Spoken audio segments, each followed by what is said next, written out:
नमस्कार बच्चों, आप सबका एक बार फिर बहुत बहुत स्वागत है CMS एकेडमी के ऑनलाइन प्लेटफॉर्म पर। अभी तक के लास्ट वीडियोस में हमने आवेश के बारे में बात की, आवेश किस प्रकार किया जा सकता है उसकी बात की, आवेश के गुणधर्मों का अध्ययन किया और उससे संबंधित कुछ न्यूमेरिकल्स किए। इस वीडियो में मैं आपको एक नया टॉपिक पढ़ाने जा रहा हूँ और उसका नाम है कूलाम का नियम। ये टॉपिक है, अपना नया टॉपिक है बिल्कुल, कूलाम का नियम।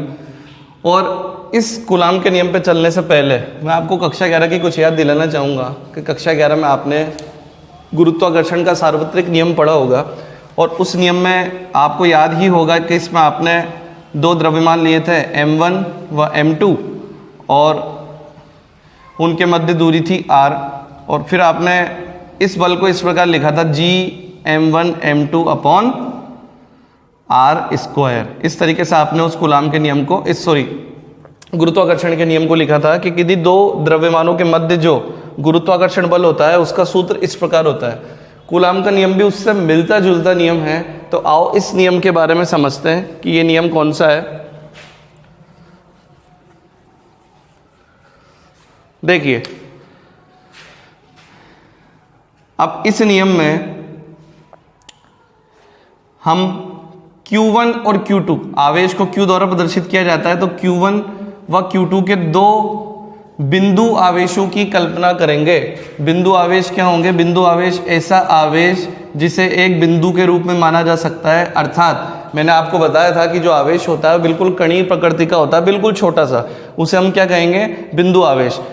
यहाँ इस प्रकार से दर्शाए हुए हैं। अगर इस प्रकार से नहीं दर्शाएं तो हम उसे बिंदु के रूप में दर्शा सकते हैं। जैसे यहाँ देखिए, Q1 और Q2 दो बिंदु आवेश हैं और इन आवेशों के मध्य जो दूरी है, इन बिंदु आवेशों के मध्य जो दूरी है वो है r। यहां से यहां तक की जो डिस्टेंस है वो है r। अर्थात दो बिंदु आवेश एक दूसरे से पृथक पृथक स्मॉल r दूरी पर रखे हैं।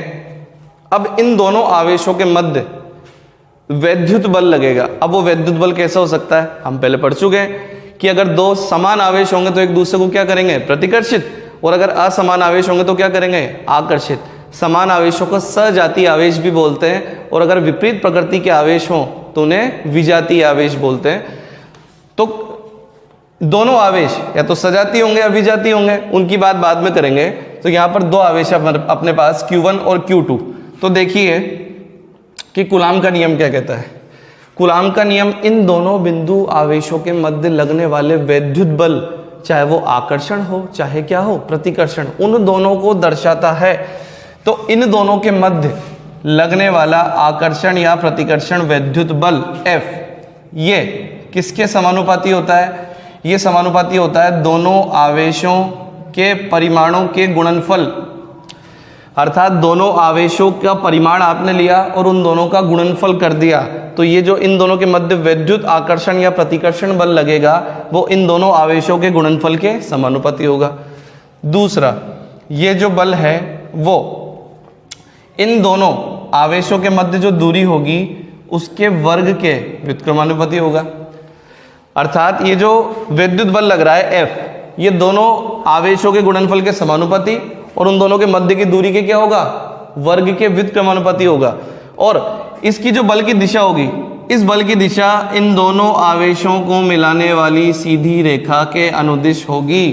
ये आकर्षण या प्रतिकर्षण है, उसकी बात बाद में करेंगे। सिर्फ इतनी सी बात है कि इस बल की जो दिशा होगी इन दोनों को मिलाने वाली सीधी रेखा के अनुदिश होगी।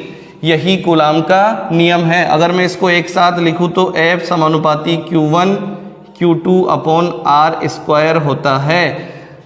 पता है हमें कि जब भी समानुपाती का चिन्ह हटाते हैं तो क्या होता है? एक नियतांक आएगा और उस नियतांक को मैं लिखूंगा। ये कोई स्थिर वैद्युत नियतांक है K। इसका मान क्या होगा अभी बात करेंगे।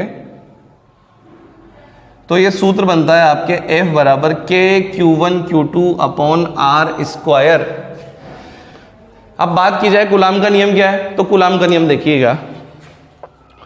दो बिंदु आवेश आपको दे रखें, दो बिंदु आवेशों के मध्य लगने वाला स्थिर वैद्युत आकर्षण या प्रतिकर्षण बल उन दोनों आवेशों के परिमाणों के गुणनफल के समानुपाती एवं उन दोनों आवेशों के मध्य दूरी के वर्ग के व्युत्क्रमानुपाती होता है तथा इस बल की दिशा उन दोनों आवेशों को मिलाने वाली सीधी रेखा के अनुदिश होता है।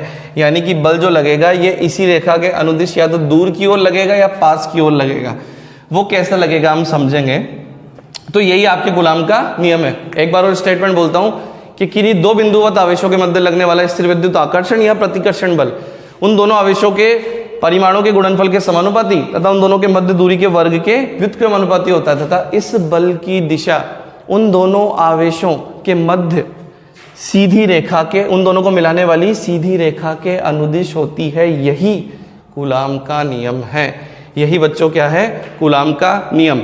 अब एक बात देखिएगा, अगर ये दोनों आवेश समान हुए अर्थात ये दोनों या तो प्लस प्लस हुए या फिर दोनों क्या हुए? माइनस माइनस, तो ये एक दूसरे को प्रतिकर्षित करेंगे। ये आवेश आवेश को धक्का देगा उधर की ओर, ये आवेश इस आवेश को इधर की ओर धक्का देगा। तो ये जो सीधी रेखा आ रही है इसे ही आगे बढ़ा देंगे। ये होगा बल F, ये भी बल होगा F। दोनों बल परिमाण में समान लेकिन दिशा में विपरीत होते हैं अर्थात न्यूटन की गति के तीसरे नियम का पालन करते सिद्ध करेंगे इसे जब हम सदिश निरूपण पढ़ेंगे कूलाम के नियम का उसमें सिद्ध करेंगे। तो ये बात कर ली मैंने, बल इस तरीके से होगा। अब अगर दोनों आवेश Q1 और Q2 इन दोनों के मध्य दूरी R है तो देखिए अगर ये एक आवेश माइनस हुआ और एक आवेश क्या हुआ? प्लस, तो बताइए क्या जब असमान आवेश होते हैं तो दोनों एक दूसरे को आकर्षित करते हैं? बिल्कुल आकर्षित करेंगे। तो ये वाला आवेश इस माइनस वाले आवेश को अपनी ओर आकर्षित करेगा और इसकी दिशा इसी रेखा के अनुदिश होगी। तो ये बल F इस प्रकार से लगेगा और ये Q1 आवेश जो माइनस है जिसकी प्रकृति माइनस है, ये इस Q2 आवेश को अपनी ओर आकर्षित करेगा। इसका भी परिमाण क्या होगा? F। तो आपने देखा कि ये दोनों बल चाहे आकर्षण प्रकृति के हों, ये कौन सा बल है? ये बल है आपके आकर्षण प्रकृति का। ये बल कौन सा है आपके? ये बल है आपके प्रतिकर्षण प्रकृति का। तो प्रतिकर्षण हो चाहे आकर्षण, देखिए दोनों को मिलाने वाली सीधी रेखा है, बिल्कुल सीधी रेखा है। उस सीधी रेखा के अनुदिश ही लगता है। बल की दिशा ज्ञात करना बहुत जरूरी है। अगर बल की दिशा ज्ञात नहीं करेंगे तो न्यूमेरिकल्स कैसे कर पाएंगे? तो न्यूमेरिकल्स करने के लिए अपन को इसकी आवश्यकता पड़ेगी।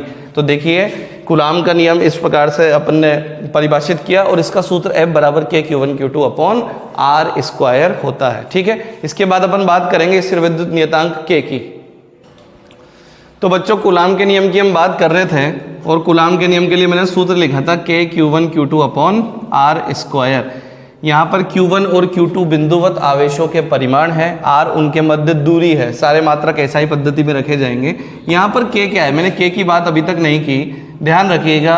K का मान होता है 4 पाई एप्सिलॉन नॉट। तुम्हारे लिए ये शब्द नया है, ध्यान रखिएगा। इस एप्सिलॉन को कैसे बनाते हैं, इसको पढ़ते कैसे हैं? एप्सिलॉन,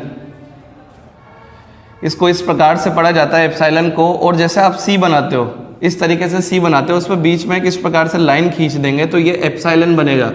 यहाँ पर 0 लिखा हुआ है, इसको नॉट पढ़ते हैं तो इसे हम पढ़ेंगे एप्सिलॉन नॉट। मैं यही बता देता हूँ आपको कौन सी चीज़ क्या है। ये जो एप्सिलॉन नॉट है आपकी, ये एप्सिलॉन नॉट है आपके निर्वात की विद्युतशीलता। कूलाम का नियम पढ़ लें अच्छे से, उसके बाद हम विद्युतशीलता की बात करेंगे कि विद्युतशीलता क्या होती है क्या नहीं होती है। पाई आपको पता ही है 22/7 या 3.14, ये खुद एक नियतांक है। 4 यहाँ पर 4 एक नियत राशि है। ठीक है, तो K बराबर 1/4 पाई एप्सिलॉन नॉट। ये एप्सिलॉन नॉट यहाँ पर निर्वात की विद्युतशीलता है। तो एक्चुअल में कूलाम का जो नियम है वो इस प्रकार लिखा जाता है, ये होता है 1/4 पाई एप्सिलॉन नॉट। ये प्रयोगों द्वारा प्राप्त है नियतांक Q1 Q2 upon R square. ये आपके एक्चुअल में कूलाम का नियम है। जब तक कुछ नहीं कहा जाए आवेश निर्वात में होंगे, धीरे धीरे बात करेंगे उसकी अपन ने। यहाँ पे अपन ने बात कर ली, चलो इसके मात्रकों की बात कर लें। यहाँ K का मात्रक देख लें अपन। ध्यान रखिएगा जब भी आप कूलाम का नियम लिखें तो आप F बराबर KQ1 Q2 upon R square ही लिखें। साइड में ये दिखा दें कि वहाँ K का मान क्या है। K का मान क्या है? 1/4 पाई एप्सिलॉन नॉट। ठीक है, मैं तुमसे बात करता हूँ कि K का मात्रक निकालिए। तो K के मात्रक की बात करें, चलिए K के मात्रक की बात करते हैं। देखो यहां से K का मान निकालूं तो देखो F R स्क्वायर इधर चला जाएगा और Q1 Q2 कहाँ आ जाएंगे? बटे में, और यहां बनेगा K। चलो K का मात्रक लिखो, तो मैं इस K का मात्रक लिखता हूं। K का सूत्र में यहां लिखूं F R square upon Q1 Q2। F क्या होता है? न्यूटन। F का न्यूटन हो गया, R क्या है? मीटर, और उसका स्क्वायर हो रहा है तो न्यूटन मीटर स्क्वायर बटे Q1 का मात्रक भी कूलाम और Q2 का मात्रक भी कूलाम। कूलाम और कूलाम मल्टीप्लाई होकर के क्या बनेंगे? Coulomb square. तो K का मात्रक क्या बना? न्यूटन मीटर स्क्वायर बटे कूलाम स्क्वायर। तो यहां हम इसके मान लिखें, अगर हम इसके मान लिखें कि K का मात्रक क्या निकला हमारे पास, मैंने आपको बता दिया था कि K बराबर क्या होता है?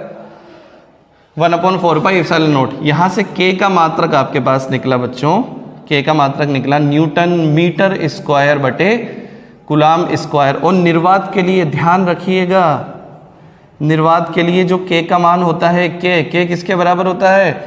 9 × 10⁻9।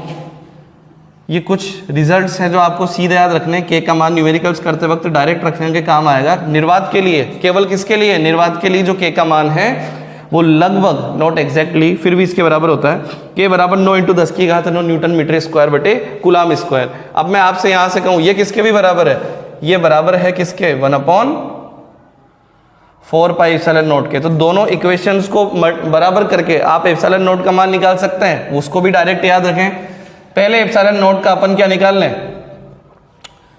एप्सिलॉन नॉट का मात्रक, इसके मात्रक की मैं बात करता हूं, मात्रक की आपको आवश्यकता पड़ेगी। K = होता है 1/4 pi epsilon not. Epsilon not होगा आपके पास 1/K × 4 पाई। 4 पाई तो क्या है? नियत राशि, इसका कोई मात्रक है नहीं, केवल K का मात्रक है। तो K का मात्रक लिखे, अब इसका मात्रक लिखें तो K का मात्रक क्या है? न्यूटन मीटर स्क्वायर बटे कूलाम स्क्वायर। कूलाम स्क्वायर ऊपर जाएगा तो एप्सिलॉन नॉट का मात्रक बनेगा कूलाम स्क्वायर बटे न्यूटन मीटर स्क्वायर। ये किसका मात्रक बना? एप्सिलॉन नॉट का, निर्वात की विद्युतशीलता का। तो एक चीज हो रहा है हमारे पास, एप्सिलॉन नॉट, ये निर्वात की विद्युतशीलता, और इसका मान ध्यान रखिएगा, इसका मान होता है निर्वात के लिए 8.85 × 10⁻12, और इसका मात्रक हमने जस्ट अभी निकाला, कूलाम स्क्वायर बटे न्यूटन मीटर स्क्वायर।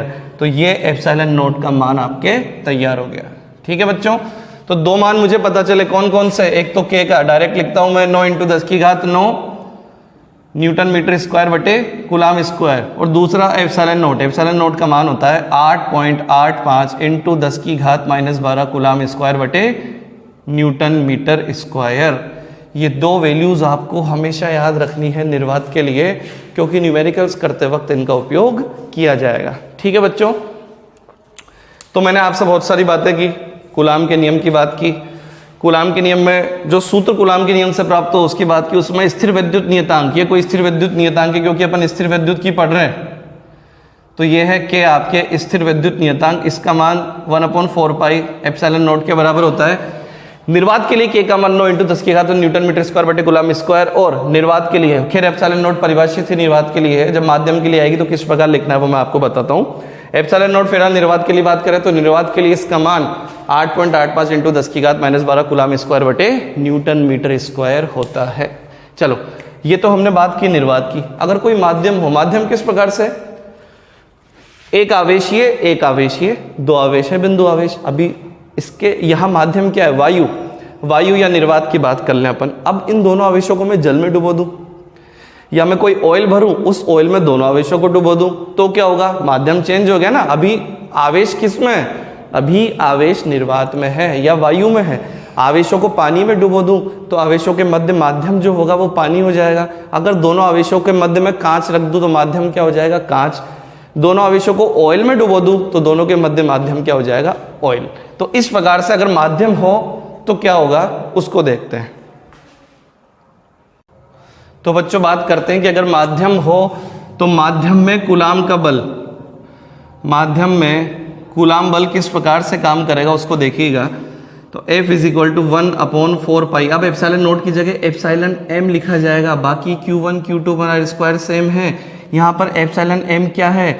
ये है माध्यम की निरपेक्ष विद्युतशीलता, माध्यम की निरपेक्ष विद्युतशीलता, absolute permittivity of medium. Permittivity, विद्युतशीलता को परमिटिविटी बोलते हैं। निरपेक्ष, जो किसी के सापेक्ष नहीं हो। आपने दो राशियां पढ़ रखी है ना, एक तो सापेक्ष राशि कक्षा 11 में बहुत अच्छे से अध्ययन किया है, सापेक्ष और निरपेक्ष। जैसे दो व्यक्ति दौड़ रहे हैं, तो एक व्यक्ति दूसरे के सापेक्ष कितना तेज या कितना धीरे दौड़ रहा है वो सापेक्ष राशि हो गई। अगर मैं अकेला ही दौड़ रहा हूं तो मैं किसी के भी सापेक्ष नहीं हूं तो वो निरपेक्ष राशि है। तो इसे बोलते हैं माध्यम की निरपेक्ष विद्युतशीलता। अगर माध्यम होगा तो इस प्रकार से लिखा जाएगा, अगर माध्यम होगा तो इस प्रकार से लिखा जाएगा। अच्छा, ये तो माध्यम के लिए हो गया। निर्वात के लिए वापस लिखूं तो निर्वात में जो बल था वो निर्वात में बल था F = 1/4 pi epsilon not Q1 Q2 upon R²। अब देखिए माध्यम और निर्वात को कैसे डिफ्रेंशिएट करें, कैसे अलग अलग करें इनको। मैंने इसके लिए भी F लिखा, तो यहाँ पे मैं M लिख दूंगा। M स्टैंड्स फॉर मीडियम, यानी कि माध्यम में कूलाम बल। ये मीडियम M किसके लिए है? माध्यम के लिए। यहाँ पर भी M किसके लिए? माध्यम के लिए। माध्यम की निरपेक्ष विद्युतशीलता मात्रक वही रहेगा। निर्वात के लिए चाहे तो F0 लगा सकते हैं, बाकी आवश्यकता पड़ेगी नहीं, सिंपल F लिखेंगे। तो माध्यम में जो बल होगा कूलाम का उसको FM द्वारा लिखेंगे, और निर्वात में जो बल होगा बच्चों उसको किसके द्वारा लिखेंगे? F के द्वारा लिखेंगे। अब इन दोनों के अतिरिक्त एक राशि और आती है, और वो आती है परावैद्युतांक। वो राशि आती है परावैद्युतांक। ठीक है, परावैद्युतांक की बात कर रहे थे हम, इसे डाइलेक्ट्रिक कांस्टेंट भी बोलते हैं, डाइलेक्ट्रिक कांस्टेंट। और इसका एक नाम और है, परावैद्युतांक का एक नाम और है, और इसे बोलते हैं माध्यम की। ये वहां निरपेक्ष आ गया तो ध्यान रखना यहाँ पे आपेक्षिक, सापेक्षिक और आपेक्षिक शब्द एक ही है। निर्वात की आपेक्षिक विद्युतशीलता, इसके दो नाम हैं। क्या क्या नाम से इसको बोलेंगे? इसको बोलेंगे एक तो परावैद्युतांक और दूसरा बोलेंगे माध्यम की आपेक्षिक विद्युतशीलता। ये होता क्या है, इसको कैसे परिभाषित करेंगे? एक्चुअल में बच्चों ये बलों का अनुपात होता है। कौन कौन से बलों का अनुपात होता है ध्यान से देखिएगा। इसको लिखते कैसे हैं? एप्सिलॉन, यहाँ पे लगा देंगे R। R क्या होता है? R का मतलब मैं आपको समझा दूं कि R का मतलब होता है रिलेटिव। रिलेटिव मतलब होता है सापेक्ष या फिर आपेक्षिक, सापेक्षिक या फिर आपेक्षिक। तो रिलेटिव इसलिए लगाया। तो तीन चीज़ें हो गई, पहले उनके बारे में बात कर लें। कौन कौन सी? हमारे पास था एप्सिलॉन नॉट, हमारे पास था एप्सिलॉन M और हमारे पास था एप्सिलॉन R। तीनों राशियों के अलग अलग नाम हैं। एप्सिलॉन नॉट निर्वात की विद्युतशीलता है, या एप्सिलॉन M माध्यम की निरपेक्ष विद्युतशीलता, और एप्सिलॉन R है परावैद्युतांक। सिंपल इसको परावैद्युतांक भी बोलते हैं या फिर माध्यम की आपेक्षिक विद्युतशीलता भी बोला जाता है। तो एप्सिलॉन R बच्चों, ये सूत्र आपके सामने मैं लिखता हूं, परिभाषा बनाने की कोशिश कीजिएगा। इस वर्ष कक्षा 12 में, इस वर्ष क्या प्रतिवर्ष की बात ही, अगर हम परिभाषा बनाना सीख जाएं तो हमें बहुत कम एफर्ट लगाना पड़ेगा।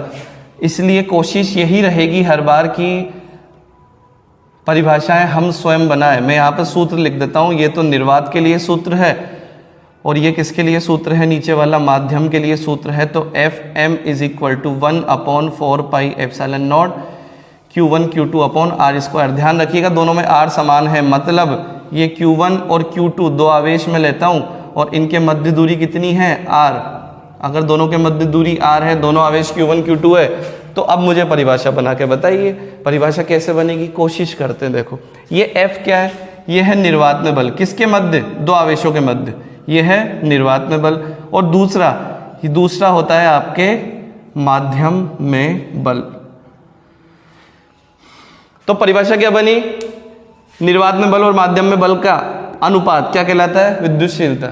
ये लो क्वालिटी की डेफिनेशन है, क्योंकि जब भी आप परिभाषा बनाएं तो परिभाषा में एक बात ध्यान रखें, जब भी आप परिभाषा बनाएंगे तो परिभाषा में कौन सी चीज किसको डिनोट कर रही है, वो कैसे उत्पन्न हुई, पूरा उसमें ब्यौरा लिखना पड़ता है। निर्वात में बल किसके मध्य है? निर्वात में बल इन दोनों आवेशों Q1 और Q2 के मध्य है। निर्वात में बल इन दोनों आवेशों Q1 व Q2 के मध्य है। तो ध्यान रखिएगा निर्वात में बल अर्थात निर्वात का अर्थ क्या है? वैक्यूम। वैक्यूम मतलब क्या होता है? जहां हवा की उपस्थिति ना हो, उसे क्या बोलते हैं? निर्वात। निर्वात और वायु को लगभग एक मान के चलिए, दोनों के मान लगभग सेम आते हैं। तो दो आवेश, अभी देखिएगा, एक आवेश ये रहा, एक आवेश ये रहा, दोनों आवेश अभी आसपास क्या है? वायु। तो इन वायु में या निर्वात में इन आवेशों के मध्य बल कितना लग रहा है। अब इन दोनों बलों को पकड़ के, इन दोनों आवेशों को पकड़ के मैं सीधा सीधा जल में या तेल में या किसी भी माध्यम में डुबो दूं, दूरी चेंज नहीं करनी है, तो अब बल कितना हो जाएगा। अब देखिए, अर्थात किन्हीं दो बिंदुवत आवेशों के मध्य निर्वात में लगने वाले बल, F क्या है, किन्हीं दो बिंदुवत आवेशों के मध्य निर्वात में लगने वाले बल तथा उन दोनों के मध्य दूरी यथावत रखते हुए, परिस्थितियां यथावत रखते हुए अगर उन्हें किसी माध्यम में रख दिया जाए तो उस माध्यम में उन दोनों के मध्य लगने वाले बल का अनुपात माध्यम की आपेक्षिक विद्युतशीलता या परावैद्युतांक कहलाता है। वापस परिभाषा क्या हुई देखिएगा कि दो बिंदुवत आवेशों के मध्य निर्वात में लगने वाले बल तथा उन्हीं दोनों आवेशों के मध्य माध्यम में लगने वाले बल का अनुपात माध्यम की आपेक्षिक विद्युतशीलता या परावैद्युतांक कहलाता है। शर्त क्या है कि उन दोनों के बीच कुछ भी चेंज नहीं करोगे आप, आर दूरी चेंज नहीं कर सकते, बाकी तो कोई प्रॉब्लम ही नहीं, माध्यम तो चेंज हो ही रहा है। तो ये आपके किसकी परिभाषा होती है, ये आपकी परिभाषा होती है परावैद्युतांक की। अब इस परावैद्युतांक की परिभाषा में आर फॉर रिलेटिव सब था ही सही, इसको थोड़ा सा एक्सटेंड करते हैं, ठीक है।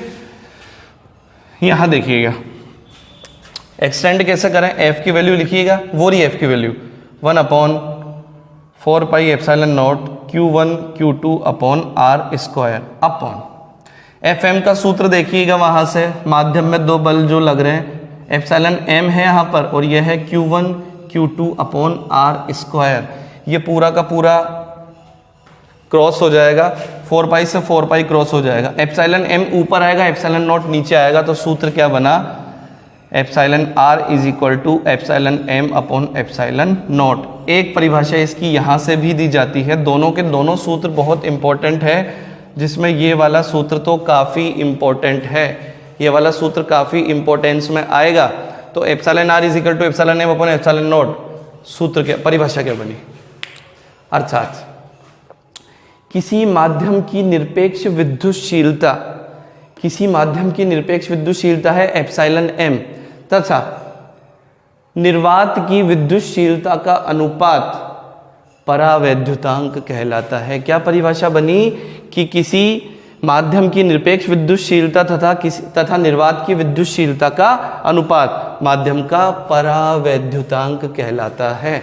कुछ माध्यमों के लिए इसके मान निश्चित होते हैं, कुछ माध्यमों के लिए इसके मान निश्चित होंगे। वो क्या क्या माध्यम है, कौन कौन से माध्यम है वो देखते हैं। तो एक बार मैं इन सूत्रों को वापस लिखूंगा एक साथ। चलिए विद्यार्थियों बात करते हैं वापस, मैं दोनों सूत्र वापस लिख देता हूं। परावैद्युतांक के दो सूत्र आए थे, निर्वात में बल बटे माध्यम में बल। यहां देखो माध्यम में बल अपोन में आ रहा है, यहां पर जो विद्युतशीलता है माध्यम की वो ऊपर आ रही है, इसका ध्यान रखिएगा, ठीक है। दो सूत्र मैंने लिखे, यहां से एप्सिलॉन M का मान क्या होगा, एप्सिलॉन नॉट इधर मल्टीप्लाई हो जाएगा, तो एप्सिलॉन M का एक सूत्र बना और वो क्या है, एप्सिलॉन नॉट एप्सिलॉन R, ठीक है। इसकी बात अपन ने कर ली। अब मैं आपसे कहूं, अगर मैं आपसे कहूं कि अब मुझे माध्यम में बल लिख करके बताइए, तो FM माध्यम में कूलाम बल 1/4 pi epsilon M Q1 Q2 upon R square था। एप्सिलॉन M की जगह में क्या लिख दूं, एप्सिलॉन नॉट एप्सिलॉन R, इसको लिख दूं तो इसको पुट करते ही क्या होगा 1/4 pi epsilon not epsilon R। ये ट्रिक भी है जो आपको आगे के लिए याद करनी है कि जहां भी एप्सिलॉन नॉट दिख जाए वहां पे एप्सिलॉन R मल्टीप्लाई करना है माध्यम के लिए, तो माध्यम में बल इस प्रकार से हो जाएगा, ठीक है। और आगे अपन बात करें, ये बल मैंने आपको बता दिया, ठीक है। और इसके बाद अगर मैं आपसे बात करूं इस वाले सूत्र से, तो epsilon R is equal to F upon FM, तो FM इज इक्वल टू हो जाएगा F अपॉन एप्सिलॉन R। ये सूत्र ध्यान रखना, एप्सिलॉन R का मान सदैव, इसका मतलब क्या है, एक के बराबर या एक से बड़ा होगा। निर्वात और निर्वात के लिए परफेक्टली डाइलेक्ट्रिक कांस्टेंट परावैद्युतांक का मान 1 होता है, वायु के लिए भी लगभग 1 के बराबर होता है। आप वैल्यू 1 ही पुट करेंगे और उसके अलावा इसके मान 1 से अधिक होते हैं, अपन बाद में देखेंगे किस किस के मान होते हैं। तो ध्यान रखिएगा, अगर किसी में भी 1 से बड़ी राशि का भाग लगेगा तो ये राशि छोटी हो जाएगी। कैसे, अगर FM लिखा हुआ है, F बटे 1 लिखा हुआ है, तो FM और F बराबर है, एप्सिलॉन R का मान 1 से अधिक होता है। अगर मैं 5 लिख दूं तो देखिए 5 का भाग जाती है, ये राशि छोटी हुई या नहीं हुई, अर्थात इसका मतलब क्या निकला? इसका मतलब ये निकला कि निर्वात में कूलाम बल, ध्यान रखिएगा, निर्वात में कूलाम बल माध्यम में कूलाम बल से, माध्यम में कूलाम बल से अधिक होता है। इंपॉर्टेंट बात कि निर्वात में कूलाम बल जो है वो माध्यम में कूलाम बल से सदैव क्या होगा? सदैव अधिक रहेगा। क्यों? क्योंकि एप्सिलॉन आर का तुम भाग दे रहे हो, बड़ी राशि का भाग दोगे तो ये राशि तो छोटी प्राप्त होगी, छोटी प्राप्त होगी तो उसमें जो कूलाम बल है वो कम हो जाएगा। तो माध्यम में हमेशा कम लगता है। एग्जाम्पल है, दो आवेश निर्वात में रखे हुए हैं, उन दोनों को मैं पानी में डुबो दूं तो कूलाम बल कम हो जाएगा। वो कितना हो जाएगा उसको न्यूमेरिकल वाले पोर्शन में कवर करेंगे। पहले थोड़ी सी बात और कर लूँ मैं, यहाँ तक की बात क्लियर है? एप्सिलॉन आर के कुछ मान है अपने पास, और वो मान कौन कौन से हैं देखें अपन। एप्सिलॉन आर के कुछ मान, 2-3 मान आप याद रखिए, बाकी सब आपको प्रोवाइड कर दिया जाएगा। यहाँ पे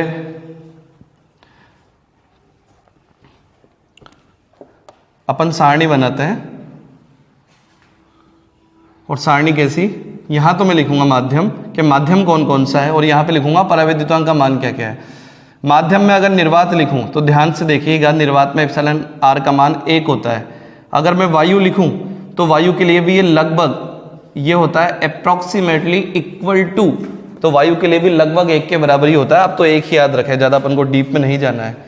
दूसरी बात, एक जल के लिए याद रखें, जल के लिए इसका मान 80 के बराबर होता है। देखिए काफ़ी ज़्यादा मान है। एप्सिलॉन आर का मान जल के लिए कितना होता है? 80, कहीं बुक्स में 81 भी मिलेगा आपको, आप 80 याद रखें उसको, ठीक है। और एक चीज़ आप और याद रख लें जो बहुत ही ज़्यादा इंपॉर्टेंट है। वैसे तो ये पूरी की पूरी सारणी ही बहुत इंपॉर्टेंट है, और ये सारी चीज़ें आपको याद होनी चाहिए। है तो काफ़ी सारे, लेकिन मैं आपको 4 चीज़ें याद कराऊंगा केवल, निर्वात के लिए, वायु के लिए, जल के लिए, और एक मैं बात कराऊंगा धातु के लिए। कोई सी भी धातु हो, सोना, चांदी, पीतल, तांबा, कुछ भी हो, उसके लिए एप्सिलॉन आर का मान अनंत होता है। अनंत का मतलब अपरिभाषित। इसको अगर हम फिजिक्स की लैंग्वेज में देखें तो एप्सिलॉन का अर्थ क्या, अनंत का मतलब क्या हुआ? अपरिभाषित। यानी कि धातुओं के लिए जो एप्सिलॉन आर का मान है वो परिभाषित नहीं होता है। 4 मान वापस याद करें, निर्वात के लिए 1, वायु के लिए भी लगभग बराबर 1 ही रखें, जल के लिए 80, और धातु के लिए मान किसके बराबर होता है? अनंत के बराबर होता है। तो बच्चों इतना सारा कुछ हमने कूलाम के नियम के बारे में देखा। अब एक चीज और करते हैं हम इसमें, हम कूलाम के नियम का सदिश रूपण करते हैं। और मैंने आपसे वो बात बोली थी कि कूलाम बल जो होता है वो न्यूटन की गति के तीसरे नियम का पालन करता है। वो कैसे करता है उसको भी देखेंगे। तो हम कूलाम के नियम का सदिश निरूपण देखते हैं अब, ठीक है। तो बच्चों हम बात कर रहे थे कूलाम के नियम के सदिश निरूपण की। मैंने आपसे पहले बोला था कि सदिश, अवकलन, समाकलन कभी भी काम आ जाएंगे। भूत हैं, अच्छी तरह पीछे पड़े रहेंगे फिजिक्स में। इस टॉपिक को पढ़ाने से पहले मैं आपको एक बार और कहना चाहूँगा कि मैंने बेसिक मैथमेटिक्स में एक वीडियो डाला हुआ है सदिश के नाम से। अब वो पार्ट 3 है, पार्ट 4 है, मुझे नहीं पता, आप देख लीजिएगा। वहाँ सदिश के नाम से एक वीडियो डाला हुआ है बेसिक मैथमेटिक्स फिजिक्स के लिए। वहाँ जाकर के और एक बार और सदिश देखिएगा, उसको अच्छे से सीखिएगा, तो ये टॉपिक आपके बहुत अच्छे से क्लियर हो जाएगा। कैसे? देखिए वहाँ मैंने आपको स्थिति सदिश वगैरह के बारे में जानकारी दी थी। यहाँ पर मैं 2 बिंदुवत आवेश लेता हूँ। कौन कौन से? एक आवेश है मेरा Q1 और दूसरा मेरा बिंदुवत आवेश है कौन सा? Q2। ये 2 आवेश, बिंदुवत आवेश Q1 और Q2 मैंने लिए। सदिश निरूपण करने से पहले आप ये तो बताएंगे कि आवेश कहाँ रखा हुआ है। आवेश की किसी भी बिंदु की स्थिति को दर्शाने वाला सदिश क्या होता है? स्थिति सदिश। स्थिति सदिश कैसे? देखिए ये नंबर 1 इसको नाम दे दूं मैं, और नंबर 2 इसको नाम दे दूं, ठीक है। नंबर 1 वाले आवेश को ये बता रहा है, नंबर 2 वाले आवेश को ये बता रहा है। तो सबसे पहले मैंने आपको क्या बताया कि उस बिंदु को मूल बिंदु से मिलाइए, और इसकी जो दिशा होगी, ये इसकी जो दिशा होती है यही स्थिति सदिश होता है। चूंकि पहला है तो मैं इसको R1 वेक्टर से डिनोट कर देता हूं। दूसरा आवेश Q2 है, बिंदु 2 पर रखा हुआ है, इसकी भी तो स्थिति दर्शानी पड़ेगी कि कौन सा है। स्थिति से मतलब ये कहाँ रखा हुआ है? 2, 3, 4 निर्देशांक पे रखा हुआ है, 2, 0, 5 पे रखा हुआ, कहाँ रखा हुआ है, उसको बताने के लिए स्थिति सदिश की आवश्यकता पड़ती है। तो यहाँ से मैं इसको बिल्कुल सीधी रेखा से मिलाऊंगा, और चूंकि ये दूसरा नंबर का है तो मैं इसको डिनोट करूंगा R2 वेक्टर से। तो मेरे पास 2 सदिश हुए, कौन कौन से? 2 स्थिति सदिश R1 और R2, ठीक है। अब देखिएगा विस्थापन सदिश हमने पढ़ा था, 1 से 2 की ओर, 2 से 1 की ओर, वापस वही चीजें रिपीट हो रही है, इसमें कोई प्रॉब्लम वाली बात नहीं है। कोई भी दिक्कत आए वापस वहां जाकर के वीडियो को देखिए। तो पहले तो मैं आपको ये सीधी रेखा से इसको मिला देता हूं, ठीक है। ये मैंने सीधी रेखा से इसको मिला दिया और अपन इसको सुविधा के लिए Q1 और Q2 को थोड़ा सा मैं ऊपर लिख देता हूं, क्योंकि अभी अपन को इसको डिनोट करने की जरूरत पड़ेगी। ये है आवेश Q1 और ये है आवेश Q2, ठीक है। ये आपको सब क्लियर दिख रहा है, ओके। अब करना कैसे है, ध्यान से देखिए।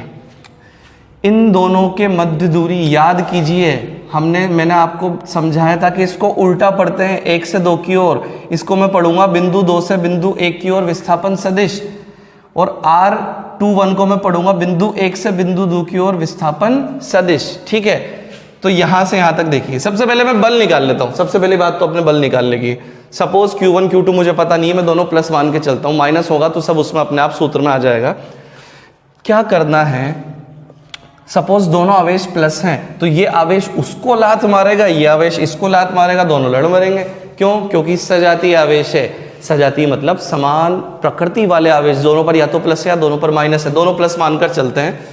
ये आवेश इसको प्रतिकर्षित करेगा, क्योंकि प्लस प्लस दोनों आवेश एक दूसरे को प्रतिकर्षित करते हैं। और इसकी दिशा जो होती है, दोनों को पहले तो सीधी रेखा से मिलाओ, सीधी रेखा की अनुदिश होती है। अब ये सीधी रेखा से मिला दिया, अब चूंकि ये प्रतिकर्षित कर रहा है तो ये बल उधर लगाएगा। ये इसको प्रतिकर्षित कर रहा है तो इसी रेखा को आगे बढ़ा दीजिए, ये बल उधर लगाएगा। तो इसी प्रकार से अब देखना है इसको कैसे लिखेंगे अपन। दो आवेश Q2 आवेश Q1 पर बल लगाएगा तो उधर धक्का देगा, तो इस जो ब्लू वाली लाइन आपको दिख रही है इसको आगे बढ़ा दीजिए, और ये F, इसको सिंपल F ऐसे नहीं लिखूंगा, कैसे डिनोट करेंगे आगे की बात करेंगे। ये Q1 आवेश भी Q2 आवेश को धक्का देगा, और इसकी जो दिशा होगी दोनों को मिलाने वाली सीधी रेखा के निर्देश, ये इसको उधर धक्का देगा। अब इसको डिनोट कैसे करते हैं, डिनोट करते हैं, यहां सिखा देता हूं। FAB ये होता है पर और ये होता है द्वारा। ध्यान से देखिएगा, जिस पर बल लगता है उसे आगे लिखा जाता है, और जो बल लगाता है उसको पीछे लिखा जाता है। अर्थात अगर मैं पढ़ूं F12 को कैसे पढ़ूंगा, बिंदु 1 पर रखे आवेश पर बिंदु 2 पर रखे आवेश द्वारा लगाया गया बल, इसको मैं कैसे पढ़ूंगा, बिंदु 2 पर रखे आवेश पर बिंदु 1 पर रखे आवेश द्वारा लगाया गया बल। तो देखिए यहां पर इसको डिनोट करूं मैं, कैसे करूं। ये बल किस पर लग रहा है, आपको दिख रहा है कि ये बल लग रहा है 1 पर, तो इसको मैं लिखूंगा 1 पर। कौन लगा रहा है, 2, तो ये हो गया F12 वेक्टर। इसको कैसे डिनोट करूंगा, F12 वेक्टर द्वारा। ये 2 पर बल लग रहा है, जिस पर लगता है उसको आगे लिखा जाता है। कौन लगा रहा है, 1 वाला, तो इसको लिखूंगा F21 वेक्टर। तो F12 वेक्टर और F21 वेक्टर को किस प्रकार से डिनोट करेंगे देखिएगा। यहां पर F12 वेक्टर होगा आवेश किस पर है, 1 पर, तो Q1 पर कौन लगा रहा है, आवेश Q2 द्वारा आरोपित बल, तो ये F12 हो गया। और इसी प्रकार से F21 भी हो जाएगा। F21 क्या होगा, आवेश Q2 पर आवेश Q1 द्वारा लगाया गया बल। तो इसको भी हम लिख लेते हैं, ये होगा आवेश Q2 पर, शॉर्ट में लिख देता हूं, Q1 द्वारा आरोपित, आरोपित मतलब अप्लाइड, लगाया गया बल। यहां पे बल नहीं लिखा, यहां पे भी बल लिख देते हैं, ओके। तो ये 2 बल अपने पास हो गए, F12 वेक्टर और F21 वेक्टर। यहां से आपने समझ लिया, ठीक है। बात करें थोड़ी सी आगे चलते हैं। सदिश निरूपण में कुछ नहीं है, सिर्फ एक लाइन लिखनी है बस। उस एक लाइन को लिखने के लिए समझ के पूरा चित्र बनाना पड़ेगा। देखिएगा, विस्थापन सदिश, मैंने आपसे क्या बताया था, मैं यहां खड़ा हूं मुझे वहां जाना है, मैं यहां गया, मैं यहां खड़ा हूं मुझे वहां जाना है, मैं वहां गया। अब मैं दोनों तरफ गया तो दोनों तरफ विस्थापन क्या है, समान है। लेकिन बच्चों विस्थापन सदिश राशि है, मैं एक बार उस दिशा में गया, एक बार इस दिशा में गया, तो जब उस दिशा में गया और इस दिशा में गया, दोनों दिशाएं अलग अलग हो गई। जब भी दिशाएं अलग अलग हो तो सदिश में उन्हें माइनस चिन्ह द्वारा प्रदर्शित किया जाता है। किसके द्वारा प्रदर्शित किया जाता है, माइनस चिन्ह द्वारा। तो देखिए 1 से लेकर के 2 यहां तक जो विस्थापन सदिश होगा उसको उल्टा पढ़ेंगे। जिसकी ओर जा रहे हैं उसे पहले लिखते हैं R2, कहां से आ रहे हैं 1 से, तो ये होगा R21 वेक्टर। अगर 2 से 1 की तरफ विस्थापन के जाऊंगा तो मैं कहां जा रहा हूं, 1 की तरफ। कहां से आ रहा हूं, 2 से 1 की तरफ जा रहा हूं तो उल्टा लिखते हैं 2 1, तो ये हो जाएगा R12 वेक्टर।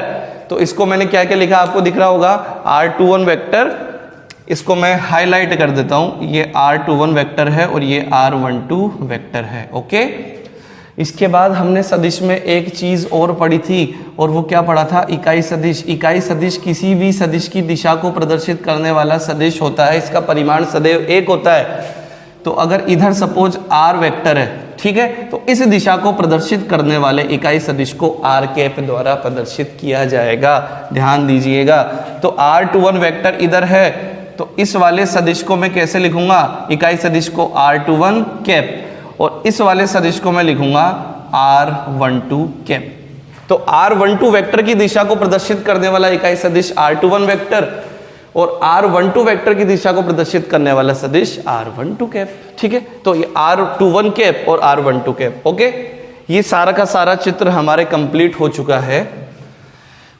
एक बार और मैं इस चित्र को रिपीट कर दूं, ध्यान से देखिएगा, इसको ध्यान से देखिएगा। देखो Q1 और Q2 दो बिंदु आवेश आपको दिख रहे हैं, Q1 और Q2, Q1 और Q2 दो आवेश रखे हुए हैं। मैंने इसका स्थिति सदिश बनाया, तो इसका मूल बिंदु के सापेक्ष, ये एक्स और वाई अक्ष है ना आपके, ये एक्स अक्ष और ये वाई अक्ष है, तो मूल बिंदु के सापेक्ष किसी बिंदु की स्थिति को दर्शाने वाला सदिश स्थिति सदिश कहलाता है। तो ये R1 वेक्टर हो जाएगा। यहाँ देखिएगा ये दूसरा है, तो इस दूसरे की स्थिति को दर्शाने वाला सदिश क्या हो जाएगा, R2 वेक्टर हो जाएगा। ठीक है, 1 से 2 की ओर जो विस्थापन सदिश है, यहां तक 1 से 2 ये पूरी लेंथ, ये R21 वेक्टर के बराबर है, और 2 से 1, ये 2 से 1 जो है ये पूरा किसके बराबर है, R12 वेक्टर के बराबर है।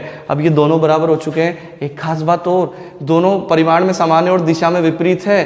तो जब भी ऐसे होता है कि दो सदिश परिमाण में समान, वापस समझा देता हूँ, कक्षा 11 में पढ़ा था, यहाँ से यहाँ तक A वेक्टर है और ये इस सदिश की दिशा इधर है B वेक्टर। जब भी ऐसे लिखते हैं, देखो दोनों के परिमाण समान है, तो दोनों सदिशों को किस प्रकार से लिखा जाता है, A वेक्टर बराबर माइनस B वेक्टर से। ठीक है, तो बीच में अगर माइनस का चिन्ह लग रहा हो तो दोनों सदिश विपरीत दिशा वाले होते हैं। तो विपरीत दिशा वाले सदिश होने के कारण मैं यहाँ पे इनके कुछ मान लिख देता हूँ, R21 vector minus R12 vector. अब ये सदिश ही विपरीत है तो इनके इकाई सदिश भी तो विपरीत होंगे, तो R21 कैप बराबर होगा माइनस R12 कैप के।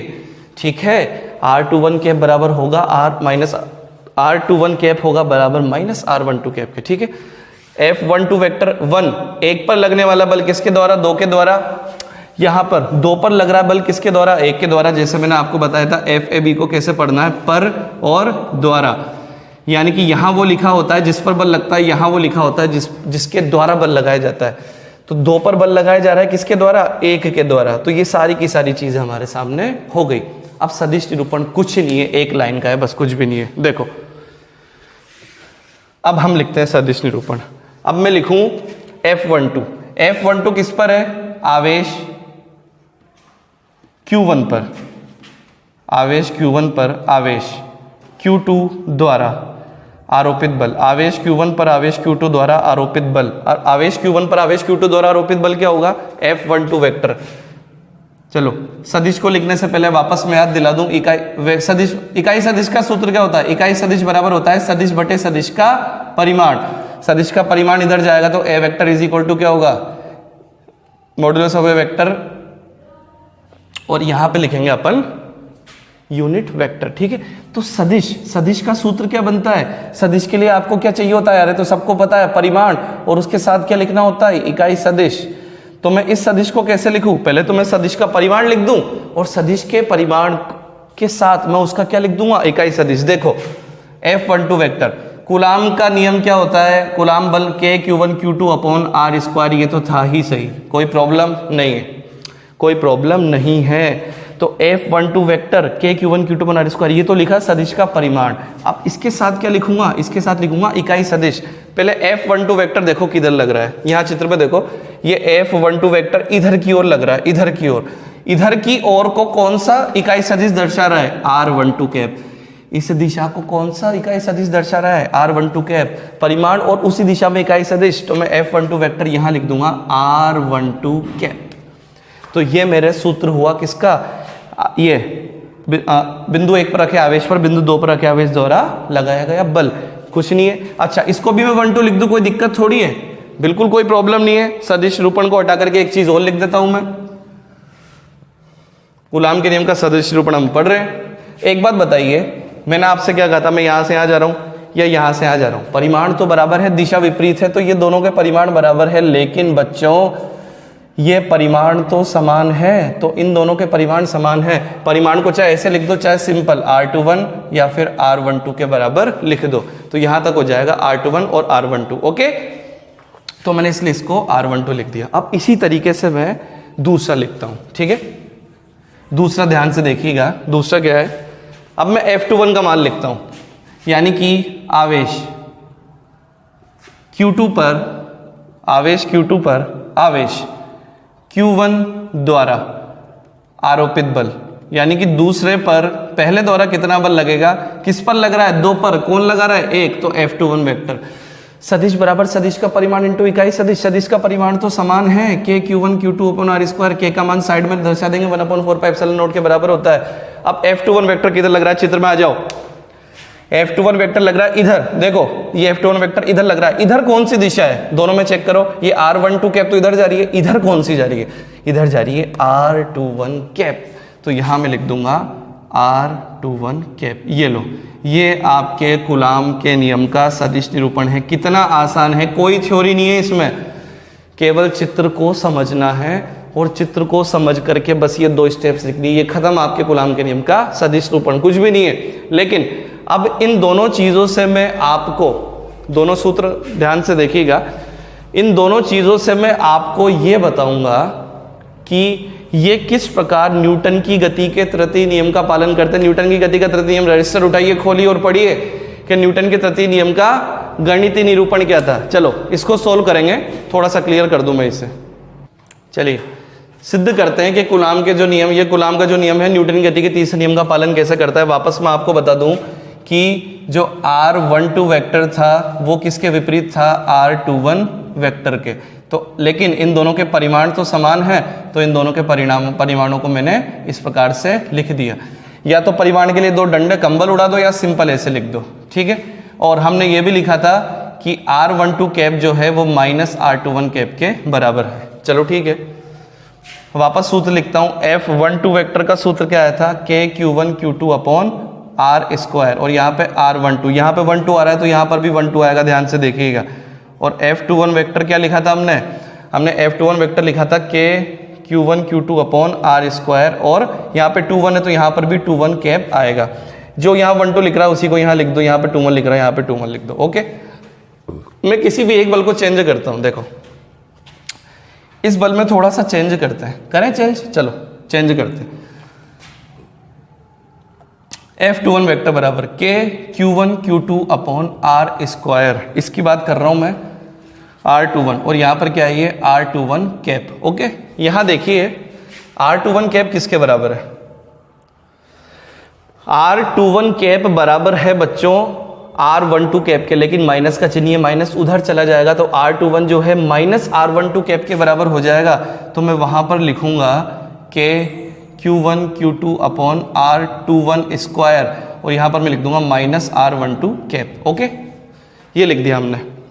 एक बात बताइए, R21 R12 के बराबर है या नहीं है, तो उसको भी चेंज कर दूं, ठीक है, इसको चेंज कर देता हूं, माइनस को आगे लेके आता हूं, तो F21 vector is equal to minus आगे आ जाएगा K Q1 Q2 अपॉन, इसको मैं R21, यहां से देखिए R21 की जगह मैं R12 लिख देता हूं, तो ये R12 और यहां पे R12 कैप। ओके, इसको देखना, जाना पहचाना लग रहा है क्या, देखो बिल्कुल लग रहा है, ये रहा, ये देखो K Q1 Q2 R12 का square R12 cap, K Q1 Q2 R12 का स्क्वायर R12 कैप, ये किसके बराबर है, ये F12 वेक्टर के बराबर है। तो F21 वेक्टर बराबर माइनस लग रहा है, और ये पूरा का पूरा इसके बराबर है, और ये किसके बराबर है, F12 वेक्टर के। ये लो, आपको याद आया होगा मैंने न्यूटन की गति के तृतीय नियम में इस तरीके से लिखाया था, और वो न्यूटन की गति का तृतीय नियम का गणितीय रूप किस प्रकार था कि A वस्तु B पर जितना बल लगाती है, न्यूटन की गति का तृतीय नियम कौन सा है, क्रिया प्रतिक्रिया का नियम।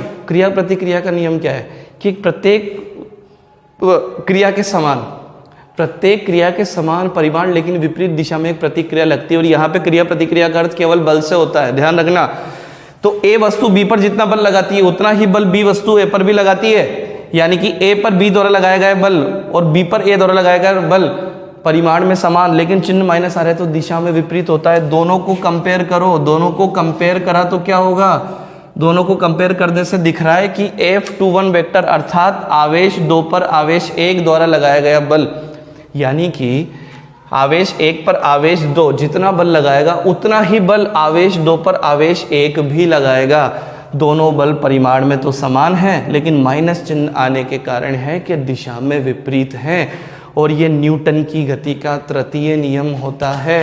किसका तृतीय नियम होता है, न्यूटन की गति का तृतीय नियम होता है। तो इस आधार पर हम कह सकते हैं कि कूलाम का नियम न्यूटन की गति के तृतीय नियम का पालन करता है। दिस वाज ऑल अबाउट, ये सब किसके बारे में था, ये सब था कूलाम के नियम के सदिश निरूपण के बारे में था। Vector representation of Coulomb's law, coulomb के नियम के सदिश निरूपण के बारे में ये सब कुछ था। यानी कि आज इस वीडियो में हमने पूरा का पूरा कूलाम बल कवर कर लिया, पूरा का पूरा कूलाम बल कवर कर लिया। कूलाम बल पढ़ा, वहाँ पे अपन ने F बराबर K/1 Q2 R स्क्वायर पढ़ा। K क्या था, कोई स्थिर विद्युत नियतांक था, और K की वैल्यू किसके बराबर थी, 1/4 पाई एप्सिलॉन नॉट के बराबर। K का निर्वात में मान 9 × 10⁹ न्यूटन मीटर स्क्वायर बटे कूलाम स्क्वायर, एप्सिलॉन नॉट था निर्वात की विद्युतशीलता, और उसका मान था 8.85 × 10⁻12 कूलाम स्क्वायर बटे newton metre square. Epsilon m था माध्यम की निरपेक्ष विद्युतशीलता, एप्सिलॉन r था पराविद्युतांक के माध्यम की आपेक्षिक विद्युतशीलता। सारे के सारे पढ़े, पराविद्युतांकों के मान देखे, और आवेश के नियम का कूलाम के नियम का सदिश निरूपण हमने किया। ठीक है बच्चों, ये वीडियो यहीं एंड करेंगे, और अगले वाले वीडियो में कूलाम के नियम के अच्छे न्यूमेरिकल्स करेंगे। ठीक है बच्चों, तब तक इसको पढ़ते रहो।